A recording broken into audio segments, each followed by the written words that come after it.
Surrounded by the rugged elevations of the soaring Pyrenees Mountains and lined with narrow streets, alleys, and corner stores, the Spanish village of Liceo d'Urgell is a favorite stop among whitewater slalom racers. Host to the 1992 Olympic whitewater competition, the Parc del Segre is 350 meters of non-stop, power-packed whitewater rapids. So sit back and enjoy the best canoeists and kayakers in the world going for gold. It's whitewater slalom World Cup action from Liceo d'Urgell, Spain. En esta segunda competición internacional nosotros tenemos aquí 38. In this second international competition, we have 38 federations and 270 paddlers. Es muy variado, yo creo que many different countries. I think we have all 5 continents. Normally there's a group of 6 or 7 countries that leads all the competition. These are the ones that have the most chances to get the medals.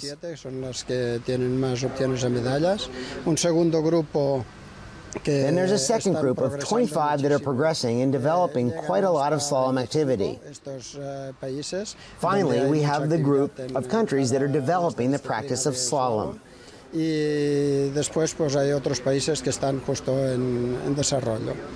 La tradición aquí en Seu d'Urgell del piragüismo de slalom empieza en el año 1964. The slalom tradition in this village started in 1964 with the foundation of the local team. Pronto vamos a hacer los 50 años de club. Our team is soon going to be 50 years old. Se hizo una primera final de In 1980, we hosted the first European Cup final event, and from that moment on, we kept organizing many international events until the Olympic Games in 1992. Culminando con los Juegos Olímpicos de Barcelona en el año 1992. Desde el 92 hasta ahora, from that year on until now, this Olympic venue has been a huge success in terms of tourism and leisure, and it's helped a lot in developing the practice of whitewater slalom in Spain, and particularly the organization of international competitions. En España y muy particularmente para acoger pruebas. The International Federation has organized 10 World Cups, 2 World Championships from 1992 until today. Campeonatos del mundo entre 1992 y ahora mismo.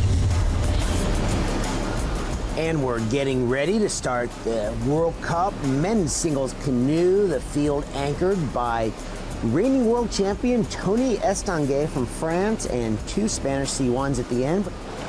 Dropping in at the top of the course is Ander Elosegui from Spain. In these men's singles canoes, the athletes are kneeling on 2 knees and using a 1-bladed paddle to propel themselves through the water, and Elosegui propelling himself very nicely through that upstream gate on the tail of his boat. The rules in slalom: upstream through the red poles, like that one right there at Hulk Falls, and downstream around the green poles. Be as fast as you can without touching the poles. 2 seconds for a touch, 50 seconds for a miss. No misses for Anders Elosegui. Big sprint to the finish. A good way to start the World Cup for Anders Elosegui from Spain.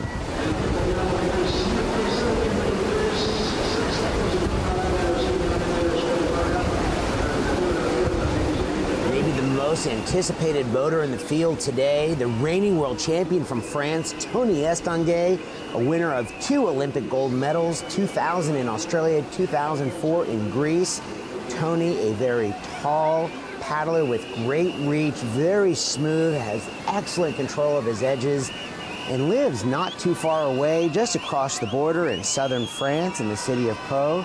Here comes Tony working into the upstream at Hulk Falls, spinning the boat around that red pole, catches an edge and getting washed a little bit low in the eddy on the far side. He'll really have to make up some time here. Tony keeping that paddle out in front of him, pivoting through the last up on his sprint to the finish.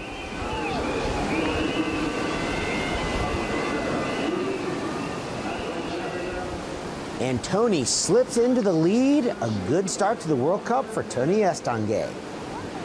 Now at the top of the course, one of the most popular athletes on the slalom circuit, Stanislav Ježek from the Czech Republic. Stan, a very tall paddler, gets incredibly good reach out the front of his boat. Great upstream in the eddy at Sticky Fingers. Has extremely good flexibility. He can really contort his body to get upstreams like that. Pops right in and out in one stroke. He's got some great momentum moving into the middle section of the course. This section requires a lot of precision. You want to keep the boat in just the right place, getting as much help from the water as possible.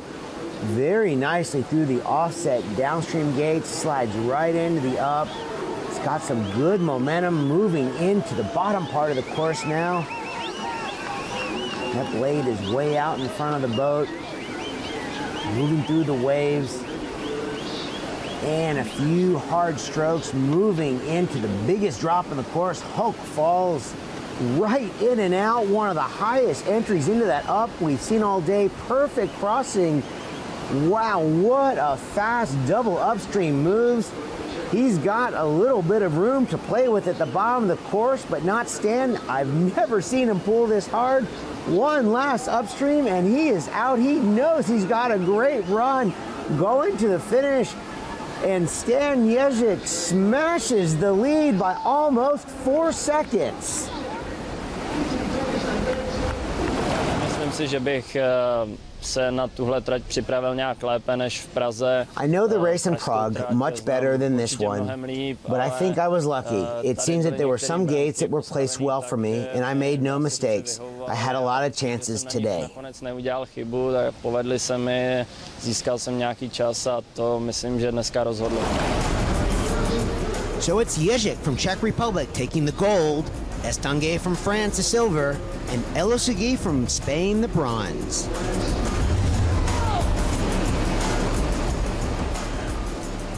Now ready for the men's kayak field here at the World Cup in Parc del Segre. The field is headlined by world champion Peter Kauser. And here is Slovenia's Peter Kauser, who would love nothing more than to repeat his performance of last year's World Championship on this very course where he won the gold medal. Peter is that perfect blend of strength, balance, and finesse when he paddles. Nice upstream gate in the middle of the course. In these kayaks, the athletes are seated with their feet in front of them, 2 blades on either side of the boat. Upstream on the red poles, down on the green. Peter making nice work of the double upstream at Hulk Falls. One final upstream and a sprint to the finish.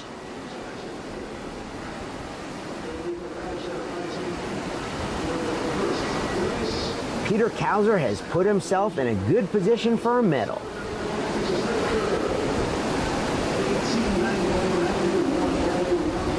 Dropping in at the top of the course, Switzerland's Michael Kurt was on the podium last week in Prague. Here in Parc del Segre, setting up his first up, head on the back deck, great first upstream. Now in the middle of the course, Kurt just right on each pole, doesn't want to give up an inch, looking for the shortest possible point to the finish line. He's picked up a 2-second penalty. When you paddle this close to the gates, you increase your chances of doing that. He is right on line at Hulk Falls though, paddling very fast. One last upstream, sprint to the finish.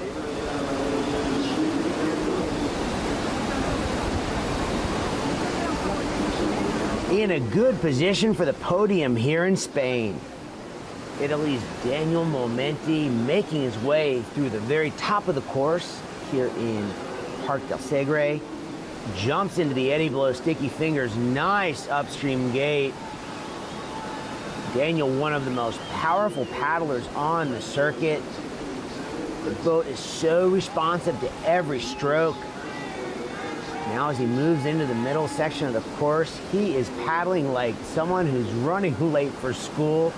Quick strokes, hard strokes, any kind of strokes will get him to the finish line faster. Momenti, after last week, said he felt like he had something to prove, wants to win this World Cup. Didn't paddle as well as he would have liked to on this course last year at the World Championships. Not thinking about that now, and he is paddling very well as he approaches the biggest drop on the course. Hulk Falls, jumps into the eddy. Big sweeping stroke that just sends his boat right across to the other side. One of the best moves we've seen here all day long. A couple of tricky offset downstream gates on his way to the last upstream gate. Big turn, sweep out on his final sprint to the finish. Can Momenti do it? Momenti into the lead. Gold medal for Daniel Momenti.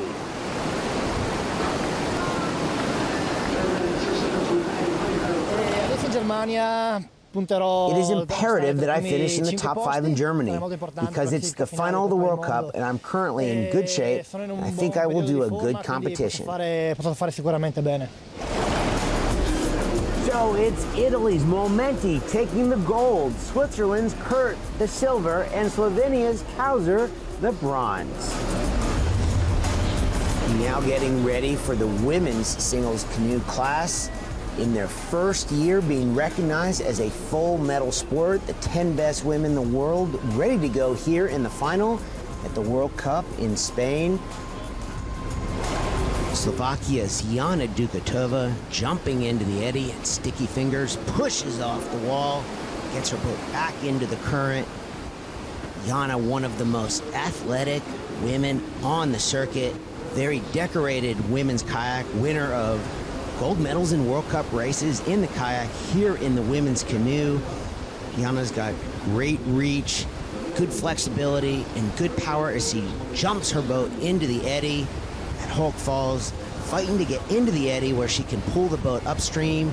She prepares for the cross, catches a little bit of water on the back edge of the boat, pushes her downstream, but doing a nice job of keeping the momentum going.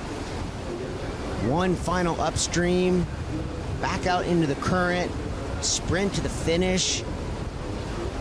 Good podium position for Jana Dukatova.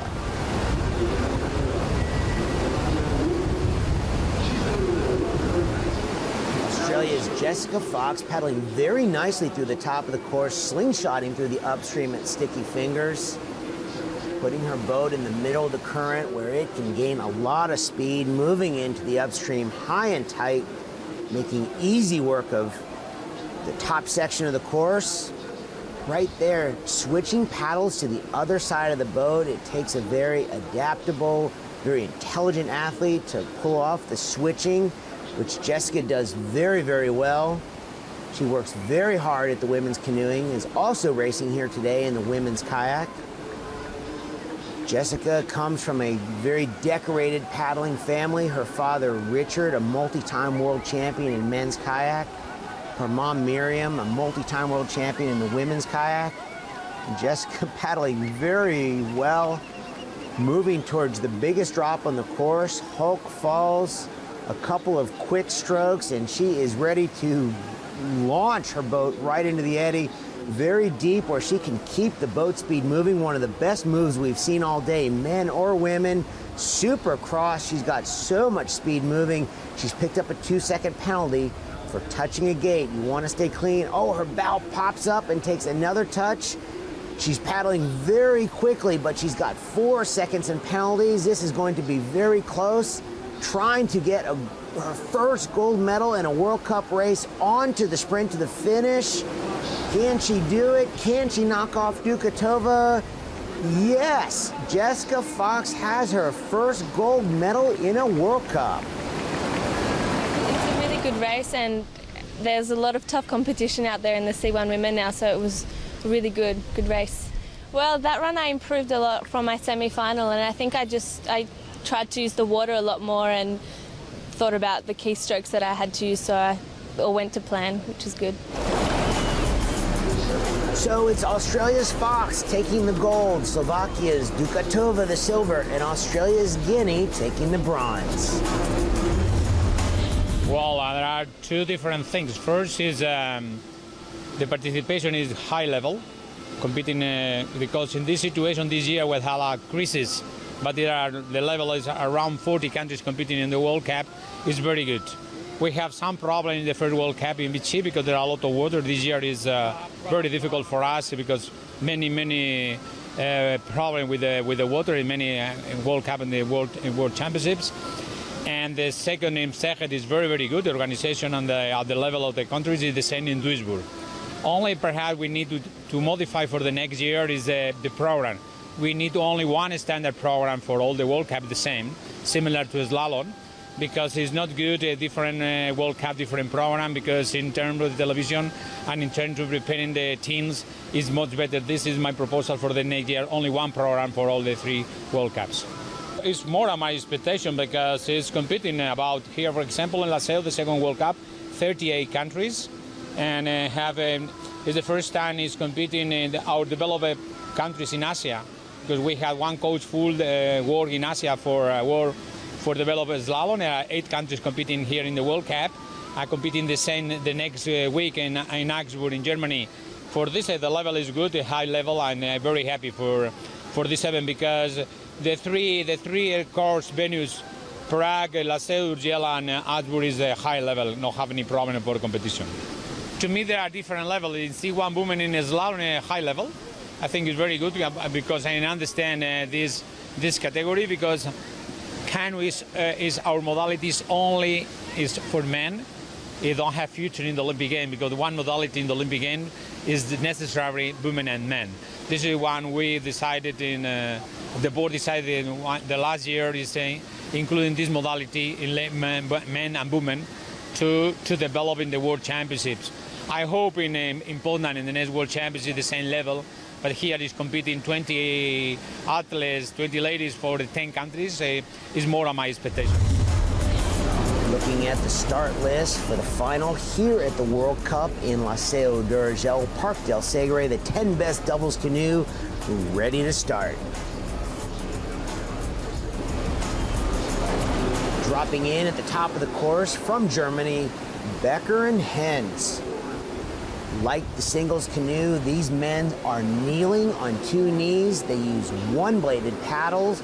The idea here is to try to synchronize the strokes as best you can. The better you do that, the better the boat moves. The Germans doing a nice job here, putting the boat in perfect position into the upstream in the middle of the course. Same rules apply. 2 seconds if you touch a gate, 50 seconds if you miss. A great jump into the biggest drop on the course, Hulk Falls.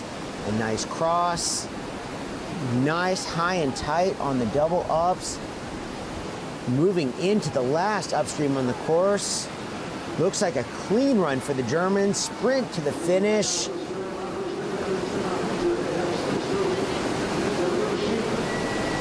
And a good position for the podium. It never hurts when you and your canoe partner have been paddling together for a couple of decades. And that is the case with this Czech team of Wolf and Stepanek, a very decorated team, Olympic silver medalists in Beijing, one of the top teams in the world. When you've been paddling together as long as Wolf and Stepanek have, you can just read each other's thoughts, you can feel each other's power. This is a team that wants to win a medal one more time at the Olympic Games in London. First things first, the World Cup here in Spain, they're working together very nicely in the double up at Hulk Falls. Really reaching together, synchronizing together on the sprint to the finish line. A good race for the Czechs. Any boat in this World Cup race has a fire burning in the belly, it would be this team. Ladislav and Peter Skantar from Slovakia, teammates of the reigning Olympic champion, Peter and Pavel Hochschorner. These guys desperately want to knock off the Hochschorners, and they bring a very different style to the doubles canoe. A very light, quick, and attacking style, making nice work through the upstream, the top of the course. Moving the blades very quickly through the water. They don't wait for the water to work for them. They just get the paddles in the water and get them up to warp speed as quickly as possible. The Slovakian team has a great tradition of winning gold medals. Out of 4 categories at the Beijing Olympics, they took gold in 3 of them. In London, the Skantar brothers would love to be in the center of that podium. Now as they get a couple of quick strokes, working towards the biggest drop on the course, Hulk Falls, setting up the upstream, jumping into the eddy, nice and deep, quick, nice blast across Hulk Falls to the other side. They've got a great run going, flat boat, and they've got the high stroke rate going. Down around the green poles, one upstream to go. Big pivot turn, pushing off the wall, on the sprint to the finish. Quick strokes. And they cross the finish line in first place. That's a gold medal for Peter and Ladislav Skantar. So it's Skantar and Skantar from Slovakia taking the gold. Wolf Stepanek from the Czech Republic the silver, and Becker Hens from Germany take the bronze. Now it's time for the women's kayak. This field headlined by reigning Olympic champion Elena Kaliska from Slovak Republic. Dropping in first, the top of the course from Great Britain is Fiona Penny, coming off a medal from last week's World Cup in Prague. These women's kayak, just like the men's kayak, are seated with their feet in front of them using a two-bladed paddle upstream around the red poles, doing the upstream at the bottom of the Hulk Falls very nicely. Nice turn on the far side of the Hulk Falls, moving down towards the sprint. Good run in the World Cup for Fiona Penny. Getting our first look at Elena Kaliska from Slovakia, the Olympic champion from the Beijing Olympic Games, also Olympic champion from Athens, Greece too. Sliding her boat right into that upstream gate on the right side of the river. Elena brings a lot of power to her paddling. Jumps into the eddy at Hulk Falls, big sweep stroke out, ready to jet across. Just catches a little bit of water on the stern of her boat, but she's got to keep the mistakes behind her. On her sprint to the finish, good to see Elena Kaliska racing in the World Cup finals. Dropping in at the top of the course, Mylene Chirot from Spain. Around the rocks at the top of the course, gliding through the eddy and back into the current on the other side. Mylene trying to get into a good groove at the top of the course, into the upstream at the rapid the athletes call sticky fingers. A few quick strokes to get the boat back up to speed, into the upstream, in and out on one stroke. Mylene, a member of the Spanish team that lives and trains on this course, knows every inch of the water. The idea through this section of the course is to really put the boat in the middle of the current where the water can do the most amount of work for you. Great paddling by the Spaniard through the middle of the course into the upstream, very soft style, saving some energy for the bottom of the course. The fans cheering her on, her athletes and teammates running her down the course, giving her a little bit of extra momentum. Now beginning to pick up the stroke rate and moving into the final drop at Hulk Falls. Big jump into the eddy, carrying great speed, which is going to help her on the cross. Sticks the upstream on the other side, out in one stroke, paddling very well, knows she's got a good run now. Keeping the boat in the current. Around this green pole, one more upstream to go. The upstreams are the most physical part of the course. Pulls it around, back out of the current, sprinting to the finish. A great result coming up here for Mylene Chirot. Across the finish in first place. That's going to be a gold medal for Mylene and Spain. En las clasificatorias, bueno, estoy muy contenta por la competición. Y, bueno, las The race was good clasificatorias for de me. primera, I finished the llegué a semifinals in gusto, fourth llegué a las place with a semifinales y good quedé race, but cuarta some mistakes. con una buena So manga, I've done pero my con unos best sitios for the donde finals, and I podía did a better time, mejorar. and I am very Bueno, las happy finales for he that. conseguido mejorar y ser más rápida y lo he dado lo mejor de mí y estoy muy contenta por ello. And so it's Spain's Chirot taking the gold, Slovakia's Kaliska the silver, and Great Britain's Penny the bronze. The Parc del Segre was as challenging as ever, but the world's best canoeists and kayakers rose to the top. The end of the World Cup journey is in sight, but the finish positions are up for grabs. Join us next time for Whitewater Slalom World Cup Racing.